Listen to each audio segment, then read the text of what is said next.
कि इस वीडियो में हम प्रेजेंट कंटिन्यू टेंस का प्रयोग करेंगे। प्रेजेंट कंटिन्यू टेंस का मतलब है कि वर्तमान में कोई काम हो रहा है या वो काम जारी है। सबसे पहले इसकी पहचान है कि हिंदी के किसी भी वाक्य के अंत में रहा है, रही है, रहे हैं आता है तो प्रेजेंट कंटिन्यू टेंस का इस्तेमाल किया जाता है। अब हम इसका रूल्स देखते हैं। इसका रूल्स है अफर्मेटिव सेंटेंस में इसका रूल है subject plus is am are plus verb की फर्स्ट फॉर्म के साथ आईएनजी प्लस ऑब्जेक्ट, यानी कि सब्जेक्ट के साथ is are am plus verb की फर्स्ट फॉर्म के साथ आईएनजी प्लस ऑब्जेक्ट। ये है अफर्मेटिव सेंटेंस का रूल। नेगेटिव सेंटेंस का रूल है subject plus is are am plus not plus verb की फर्स्ट फॉर्म के साथ ING plus object. Interrogative sentence का रूल है कि हेल्पिंग वर्ब जो इज आर एम है वो सबसे आगे रहेगी, यानी कि is are am plus subject plus verb की फर्स्ट फॉर्म के साथ ING plus object. Interrogative negative sentence में is are am plus subject plus not plus verb की फर्स्ट फॉर्म के साथ आईएनजी प्लस ऑब्जेक्ट। तो ये अलग अलग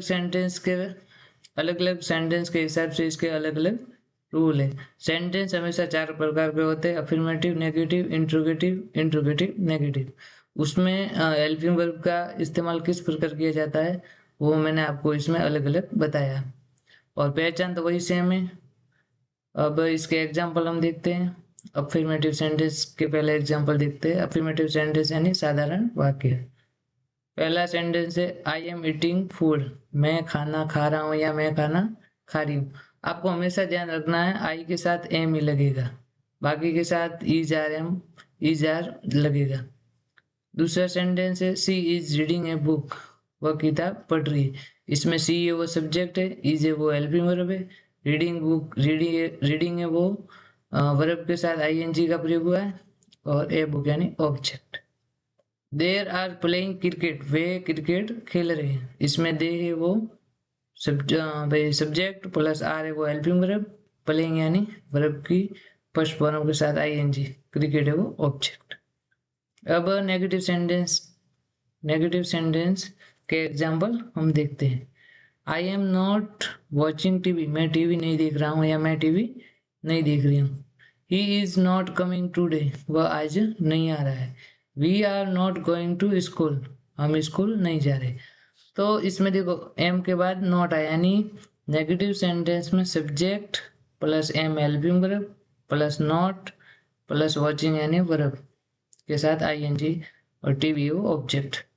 ही इज नॉट कमिंग टूडे, इसमें भी सब्जेक्ट है वो ही है, इज है वो हेल्पिंग वर्ब है, हेल्पिंग वर्ब के बाद नॉट का प्रयोग हुआ है प्लस वर्ब की फर्स्ट फॉर्म के साथ ING plus object. We are not going to school, इसमें वी सब्जेक्ट, आर है वो हेल्पिंग वर्ब, आर के बाद नॉट का प्रयोग, गोइंग यानी वर्ब की फर्स्ट फॉर्म के साथ आईएनजी और टू स्कूल यानी ऑब्जेक्ट। अब हम इसका सेंटेंस जो इंट्रोगेटिव सेंटेंस के एग्जांपल देखते हैं। इंट्रोगेटिव सेंटेंस में क्या होता है कि जो हेल्पिंग वर्ब है वो सब्जेक्ट के आगे लगती है, यानी आर यू स्टडिंग, क्या तुम पढ़ रहे हो। इसमें आर हेल्पिंग वर्ब, यू है वो सब्जेक्ट और स्टूडिंग यानी वर्ब की फर्स्ट फॉर्म के साथ आईएनजी। इज ही स्लीपिंग, क्या वह सो रहा है। इसमें ई है वो हेल्पिंग वर्ब, ई है वो सब्जेक्ट और स्लीपिंग यानी वर्ब की फर्स्ट फॉर्म के साथ I N G. Am I doing it right, क्या मैं यह सही कर रहा हूँ। इसमें एम है वो हेल्पिंग वर्ब, आई है वो सब्जेक्ट, डूइंग यानी वर्ब की फर्स्ट फॉर्म के साथ आईएनजी और इट राइट यानी ऑब्जेक्ट। अब चौथा सेंटेंस का प्रकार है इंट्रोगेटिव नेगेटिव सेंटेंस। इसमें प्रश्नवाचक और नेगेटिव सेंटेंस, यानी कि आर यू नॉट कमिंग, क्या तुम नहीं आ रहे हो। इसमें आर है वो subject helping verb, you subject, not, coming यानी वर्ब की फर्स्ट फॉर्म के साथ I N G.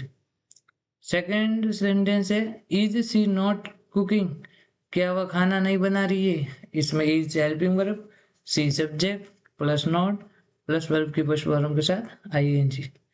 Are they not working, क्या वे काम नहीं कर रहे। इसमें आर है वो हेल्पिंग वर्ब, दे है वो सब्जेक्ट, नॉट प्लस वर्ब की फर्स्ट फॉर्म के साथ आईएनजी।